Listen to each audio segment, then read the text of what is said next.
बहुत बहुत शुभकामनाएं और आशा करते हैं कि हिंदी भाषा के गोद में आप इसी तरह पुष्पित और पल्लवित होते रहेंगे। हिंदी दिवस के बारे में बताने से पहले मैं एक प्रश्न करना चाहता हूं, क्या आप लोग तैयार हैं? A to Z किसको याद है? ABCD। वेरी गुड, बहुत अच्छा, ठीक है।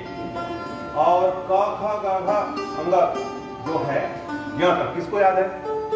मैं बुलाऊंगा, सुनने के लिए बुला सकता हूँ। क से ग तक किसको याद है?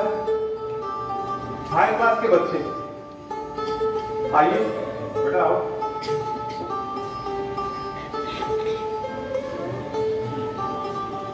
आ इ ई उ ऋ ए ऐ ओ औ अं अः क ख ग घ अंग च छ ज झ ञ ट ठ। हाँ बेटा, वास्तव में मुझे वर्णमाला की जानकारी नहीं चाहिए थी। आप उच्चारण कैसे करते हैं इसको मैं ध्यान दिलाना चाहता हूँ।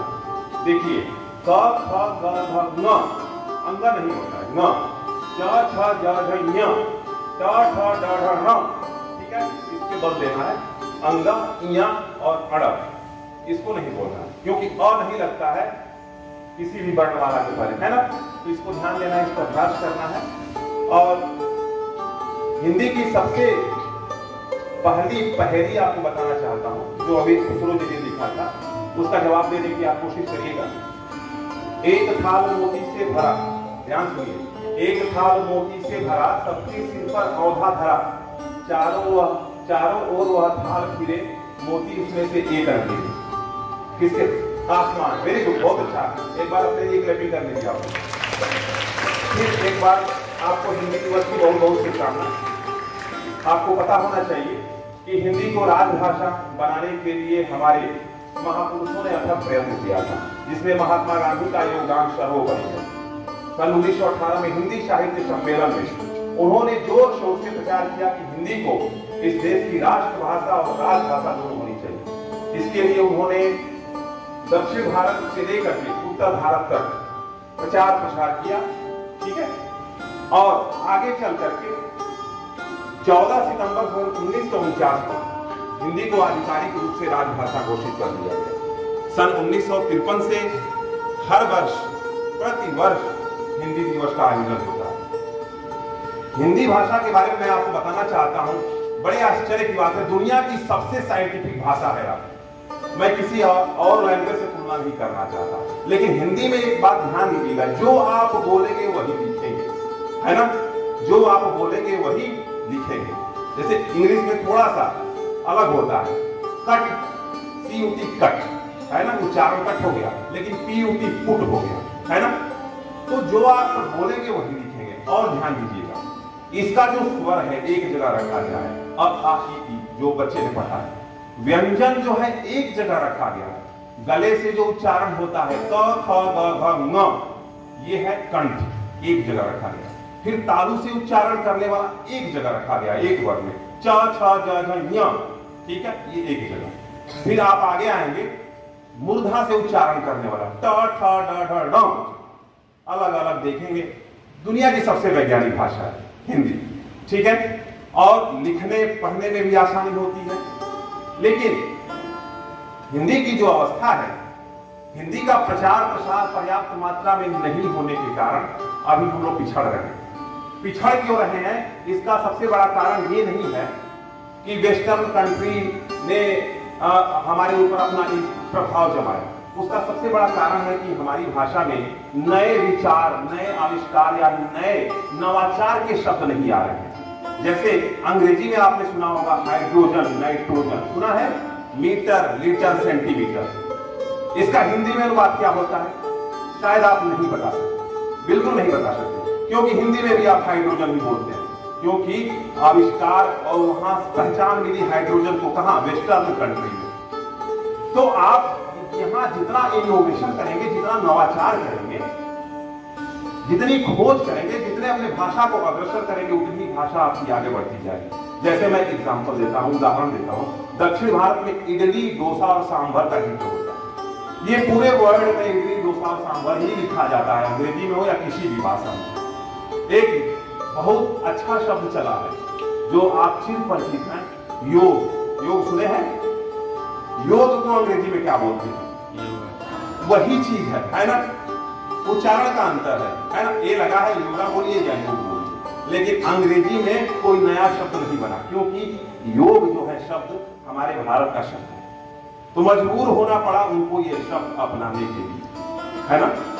प्राणायाम, इन शब्दों को। तो ऐसे क्या होता है, जब अपनी भाषा को आप आगे बढ़ाएंगे, अपनी मातृभाषा को, अपनी राजभाषा को आगे बढ़ाएंगे और उसमें नए नए विचार पैदा करेंगे अपनी लेखनी से और अपनी वाणी से, तो वो जो भाषा होती है पूरे विश्व में एक छत्र राज्य करने योग्य होती है, जो स्थिति आज अंग्रेजी की।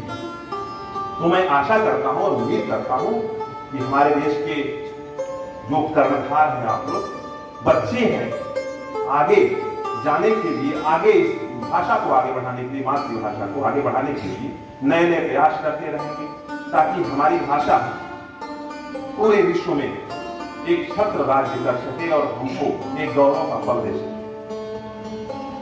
इन्हीं बातों के साथ मैं अपनी वाणी को विराम देता हूं। बहुत बहुत किसी देश की भी पहचान, उसके संविधान हो, तिरंगा हो या उसकी भौगोलिक स्थिति को हम उनकी भाषाओं के माध्यम से जानते हैं। बाद में मतलब वो लक्ष्य भाषा है जिससे हम लोग जानकारी हासिल करते हैं। तो हमें क्या है, अपनी भाषा को जानना है, इसे पीछे छोड़ना नहीं है। हम जब अपने देश के बारे में पढ़ेंगे तो अपनी भाषा के माध्यम से ही जानकारी हासिल कर सकते हैं। तो और एक सबसे पहले आज के इस हिंदी दिवस में उपस्थित सारे शिक्षक, हम इस दिवस को क्यों मना रहे हैं? उसको याद करने के लिए। क्या एक दिन मनाने से, 15 दिन करने से जो विषय सामने आपके पास वो है कम्युनिकेशन स्किल, भाषा के माध्यम से हम लोग एक दूसरे को विचार को रखना। ये किसी दूसरे जानवर में नहीं होता है, और किसी एक भाषा दूसरे भाषा के अंदर नहीं घुसता है कि मैं ये भाषा पढ़ लिया तो दूसरा भाषा मेरा खराब हो गया। ये गलत चीज है। सभी भाषा के अपने अपने महत्व हैं। बड़ी दुख की बात है, आपकी मातृभाषा होते हुए भी आप उसका वर्णमान को नहीं समझ पाते या याद नहीं है आपको, तो पा रहे हैं। आप खुद अपने आप को आईने में देख लीजिए कि आपका स्तर कहाँ पे है, आपके अंदर अपनी मातृभाषा के लिए कितनी सम्मान है।